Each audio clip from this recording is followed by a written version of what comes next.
ایک بہت گہرے اور سرگوشیوں سے بھرے جنگل میں، جہاں درختوں کے پتے ہوا سے باتیں کرتے تھے، ایک چھوٹی سی، بہادر اور بہت ہی پرتجسس گلہری رہتی تھی، جس کا نام اسکویکی تھا۔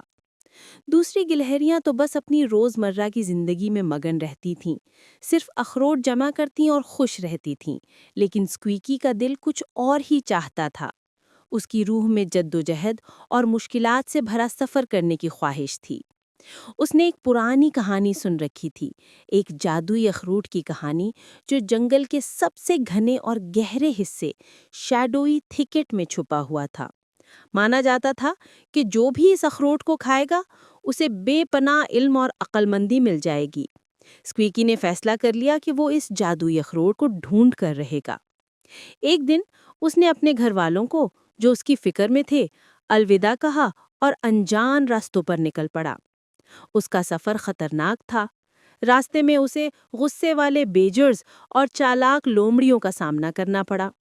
ہر قدم پر مشکلات تھیں، لیکن اسکویکی کا عزم کسی بھی ڈر سے زیادہ روشن تھا۔ اس کے لیے جادوئی اخروٹ صرف ایک افسانہ نہیں تھا، بلکہ اس کی تقدیر تھی۔ ایک جگہ سے گزرتے ہوئے اس نے ایک سوتے ہوئے بیجر کو دیکھا جس کے پنجے بہت تیز تھے۔ اسکویکی اس سے بچ کر چپ چاپ آگے بڑھا۔ پھر سایوں میں سے ایک لومڑی اسے چمکتی آنکھوں سے گھور رہی تھی۔ اسکویکی نے سمجھداری دکھائی اور زمین پر چلنے کے بجائے ایک اونچے درخت پر چڑھ گیا اور تیزی سے شاخوں پر سے اچھلتا ہوا آگے بڑھتا رہا۔ ہوا پتوں میں سے سرگوشیاں کرتی ہوئی گزر رہی تھی، جیسے اسے راز بتا رہی ہو۔ اسکویکی کو ایک ٹھنڈک سی محسوس ہوئی، اسے شیڈوئی تھکٹ کی موجودگی کا احساس ہو گیا۔ اسے اپنے گھر والوں کے پریشان چہرے یاد آئے، لیکن جادوئی اخروٹ کی کشش اتنی زبردست تھی کہ وہ اس کا سامنا نہ کر سکا۔ وہ جنگل میں اور گہرا چلتا گیا، درخت اور گہرے ہوتے گئے، ہوا اور ٹھنڈی۔ اس نے جھاڑیوں میں سڑسڑاہٹ سنی، اندیکھی مخلوقات کی آوازیں تھیں۔ اسکویکی ایک پل کے لیے رکا، اس کا دل تیزی سے دھڑک رہا تھا۔ اس نے گہری سانس لی اور اپنی ہمت دوبارہ اکٹھی کی۔ اب وہ زیادہ احتیاط کے ساتھ اپنا سفر جاری رکھا۔ اسے ایک چھوٹا سا چشمہ ملا اور اس نے اپنی پیاس بجھائی۔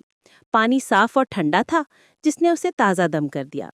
اس نے پانی میں اپنا عکس دیکھا، ایک عزم کے سفر گلہری کا عکس۔ وہ جانتا تھا کہ اب وہ واپس نہیں مڑ سکتا، اتنا سفر طے کرنے کے بعد۔ وہ چشمے کے ساتھ ساتھ چلتا گیا، امید تھی کہ وہ اسے کسی صحیح جگہ لے جائے گا۔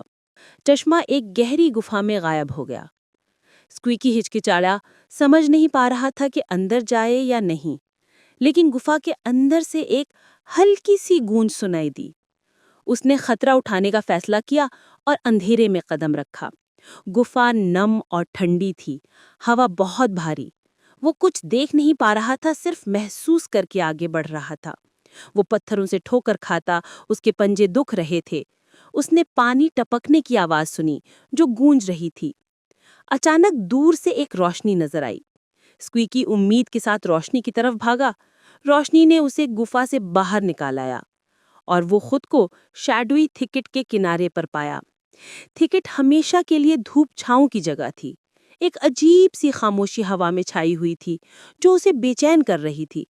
وہ جانتا تھا کہ جادوئی اخروٹ اب قریب ہے۔ اس نے تھکٹ میں قدم رکھا، اس کا ایڈونچر جاری تھا۔ زمین اس کے پنجوں کے نیچے نرم اور کائی جمی ہوئی تھی۔ یہاں عجیب و غریب پودے اگے ہوئے تھے جو اس نے پہلے کبھی نہیں دیکھے تھے۔ اسے محسوس ہوا جیسے کوئی اسے دیکھ رہا ہے، سایوں سے آنکھیں اسے گھور رہی تھیں۔ لیکن اسکویکی آگے بڑھتا گیا، اخروٹ ڈھونڈنے کے عزم کے ساتھ۔ اس نے آگے ایک کھلی جگہ دیکھی جہاں روشنی چمک رہی تھی۔ وہ احتیاط سے اس کھلی جگہ کی طرف بڑھا، کسی بھی چیز کے لیے تیار۔ ہوا میں بجلی سی کڑکڑاہٹ تھی، ایک جادوئی موجودگی۔ اس نے ایک شاخ پر بیٹھے ہوئے دانا الو کو دیکھا۔ الو کی آنکھوں میں قدیم علم کی چمک تھی۔ اسکویکی سمجھ گیا کہ یہی اس اخروٹ کا نگہبان ہے۔ اس نے خود کو آگے آنے والے امتحان کے لیے تیار کیا۔ وہ سیدھا کھڑا ہوا، اپنی قدر ثابت کرنے کے لیے تیار تھا۔ اس نے اپنے مقصد جادوئی اخروٹ پر توجہ دی۔ اسے کوئی چیز روک نہیں سکتی تھی، چاہے کچھ بھی ہو۔ اس کی تقدیر اس کھلی جگہ میں اس کا انتظار کر رہی تھی۔ اس نے آخری سانس لی اور آگے بڑھا۔ ایڈونچر ابھی ختم نہیں ہوا تھا، یہ تو ابھی شروع ہوا تھا۔